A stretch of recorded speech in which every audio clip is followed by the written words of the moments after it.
Hello mga kabibig, welcome back sa ating bagong YouTube channel. Ito ang pinakamaingay ng YouTuber sa balat ng YouTube. Ako si Kabibig, maglebak-lebak na siya when evidence. Nako po. Kinarma ang mga ilang judges ng ICC na humahawak sa kaso ni Tatay Digong. Opo mga kabibig. Latest news, di ba nyo ba alam?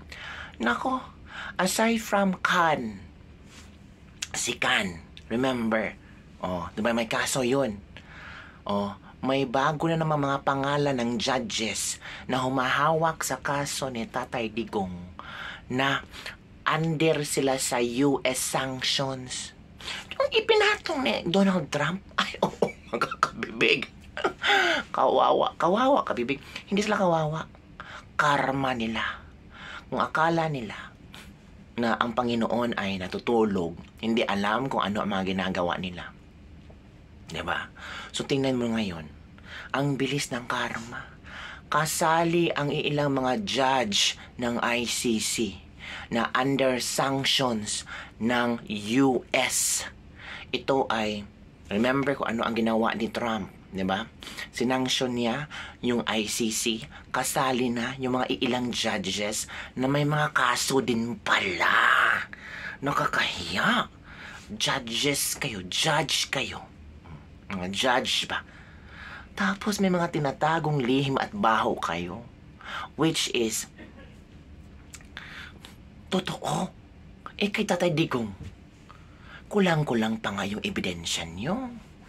Nag-extend pa nga kayo para makakuha lang ng ebidensya.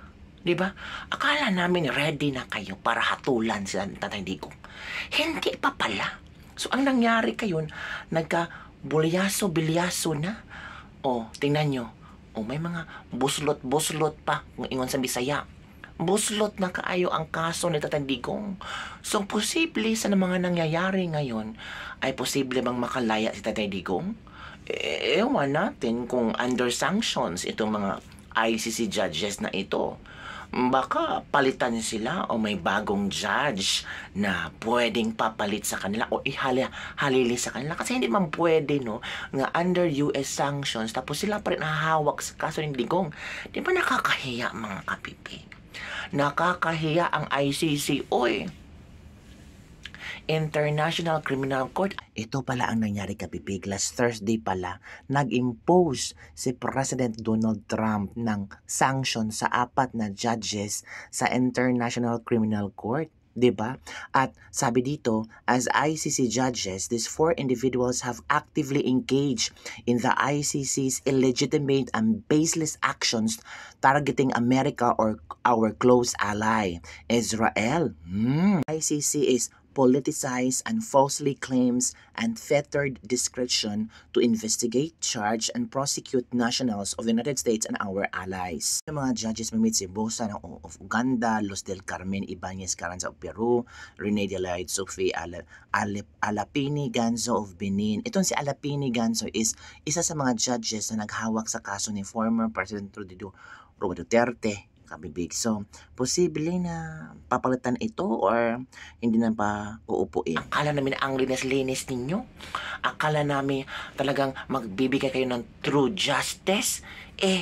Numero 1 pala kayong gumagawa ng mga lihim ng mga baho nyo. Ngayon, buti talaga na sinanction ito ni Donald Trump kasi nagsilabasan ang mga baho nila. Ngayon kawawa sila kasi hindi na sila pwede makagamit sa pera nila. Tapos yung iba, I don't know kung makaka-uwi pa ba sa kanilang bansa or may trabaho pa ba. Hindi makabibig. Yun ang tawag na secret karma. Sabi nila, baka kabibig, baka plano ito ni Donald Trump para tulungan si PRRT. Hindi natin alam. Di ba plano hindi natin alam kung plano ito ni Donald Trump kasi knowing Donald Trump, yung galawan niya, pailalim. Hindi paharap-harapan. Diba? If you still remember, itong pagsabog ng isanction ng US ang ICC, diba kasagsagan din ito noong, hindi, mga February ito Pero hindi pa talaga ineffective nung na ano na si Tatay Digong ba nung pinunta na sa ICC. Oh, yun na. Biglang umepekto na ang US sanction. Tabi pa ng US, yung mga taong tumulong sa mga ICC judge na ito, isasali namin kayo. Hala ka. Sino kaya? Baka may Pinoy kaya na tawag dito, masasali dito. Later on, baka malaman, masyak na lang tayo na may Pinoy palang isasali sa ICC sanction. Nako mga kapipi, yun ang sabi natin. Sa sobrang daming napadaan ni Tatay Digong, sabi nga Tatay Digong, hindi ko pinasisihan ito. Kung ano ang nangyari. Basta ginagawa ko ito para sa bansa natin, para sa pagmamahal ko sa ating mga kababayan. O, tingnan nyo kabibig. Diba? Pag yung taong nga nilapastangan nila, niyorakan nila, inosente, gagawa at lalabas talaga ang totoong istorya. At they will suffer the consequences. Hindi natin alam, si BBM baka later on mag-suffer ng consequences. Oo, kabibig. Grabe naman yung ginawa nila kay BP Sara. Diba? Sabi pa nga, ano daw yung may mga bagong pahayag ngayon si Aimee na ang impeachment, ganito, ganyan, ang BBM takot na ma-impeach si BP Sara. Of course, takot yan. Kasi alam nila kung ano ang resulta nito. Kung saan patutungo kung ma-impeach si BP Sara. Si BBM ngayon ay hugas kamay. Di ba sabi ni Claire Castro na ang Malacanang, labas na kami dyan sa impeachment na yan. Trabaho na yan sa Senado. Hindi makisali si BBM sa impeachment na iyan. Oh, di ba? Ang galing. Oh. Ang unang pumirma na congressman sa impeachment ni BP Sara, yung anak niya. Tapos ngayon, labas na lang. Labas ng labas. Hindi ako maniwala. Don't tell me, yung anak, hindi nagsalita or nagsabi sa kanyang itay na tayo, papirma ako sa impeachment, ako ang una. Parang, kapag ikaw yung unang pumirma, parang ikaw ang mumukhang leader. Kasi yung iba, hindi pipirma kung wala yung malakas na taong pipirma.